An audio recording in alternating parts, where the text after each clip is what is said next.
Hello and welcome to my kitchen. My name's Johnny and I'm going to be sharing with you some of my favourite plant-based dishes. Healthy food that is kind to the planet and will satisfy even the most committed of carnivores.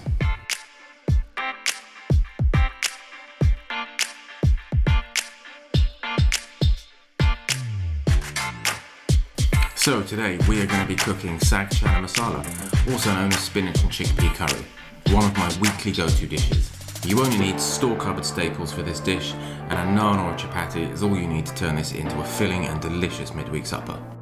There's a wealth of excellent vegan recipes in Indian cuisine. It's a great place to go if you're starting your journey into plant-based cooking, and having a couple of fail-safe curries in your repertoire like this one will make ditching the meat so much more enjoyable. So what do we need to get this curry going? Well, at its base we have some aromatic caramelized onions. For this we'll need one medium onion finely sliced and a teaspoon of cumin seeds. Next we have the spice paste. For this we're using some fresh root ginger, some garlic, coriander stalks and some green chilies. Thirdly we have the ground spices. This is where the main flavour of the dish comes from. Today we're going to be using some turmeric, some ground coriander, ground cumin and mild chili powder. Again, this is an opportunity for you to play around with the heat levels by adding more or less chili powder to find that personal sweet spot.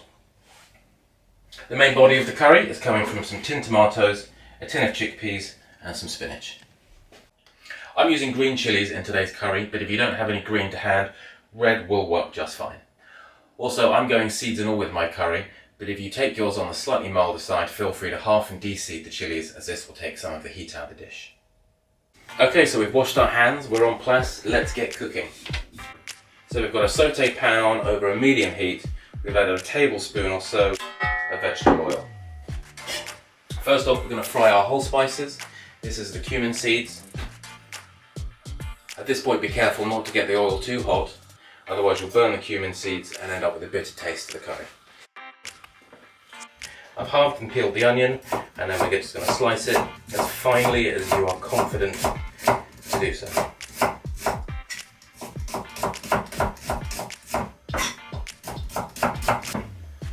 The cumin seeds look about ready, so in with the onions. You should immediately hear them start sizzling. Grab yourself a wooden spoon and give them a stir. This is the point at which patience really is required. Like I said earlier, we're looking for a good deep caramelization on these onions, and it's not a process that can be rushed. So we've just got to let them do their thing for as long as it takes.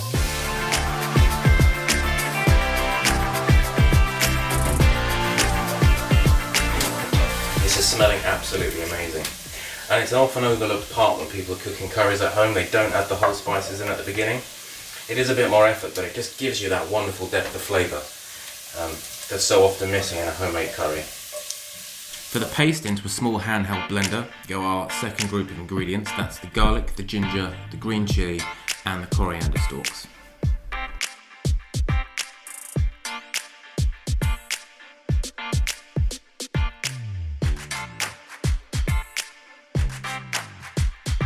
Now that the onions are where we want them, we'll go in with the paste.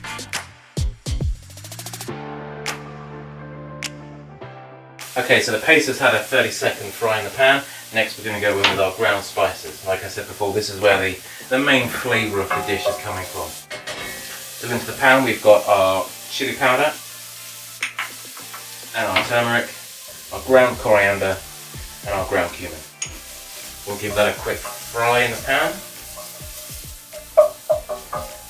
It's smelling amazing.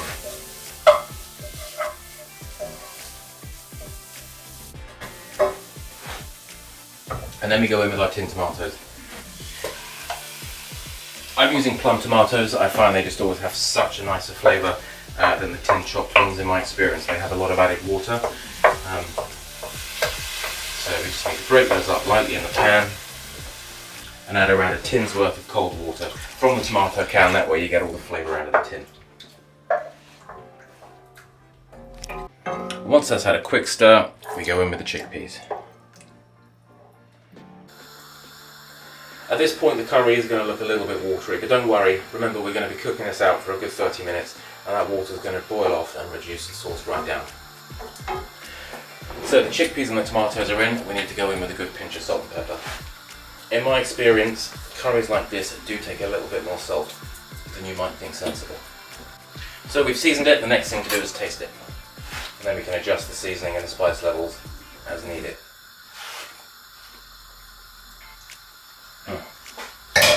Heat's right, just a little bit more salt. Like I said, these curries do take quite a bit more salt than you might think at first glance. And that's basically the hard work done. We're going to pop a lid on and we're going to turn this down to the lowest heat possible. And we're going to leave that to simmer for a good 30 minutes, coming back every 10 minutes or so just to give it a stir and stop it from catching to the bottom of the pan. Right, the 30 minutes is up, let's see. Delicious. How is this? Kitchen smells absolutely amazing. As you can see, it's reduced down nicely. We have a wonderful sauce. We'll do one final check of the seasoning before we add the spinach and the coriander. Okay. So, in with the spinach. I'm using frozen spinach here today.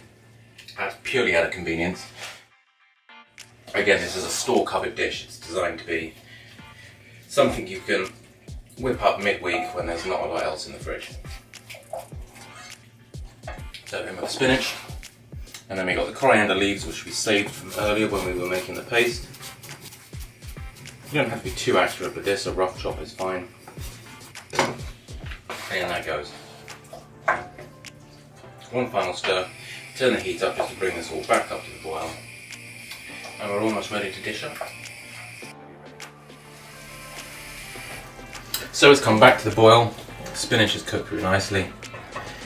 Let's eat.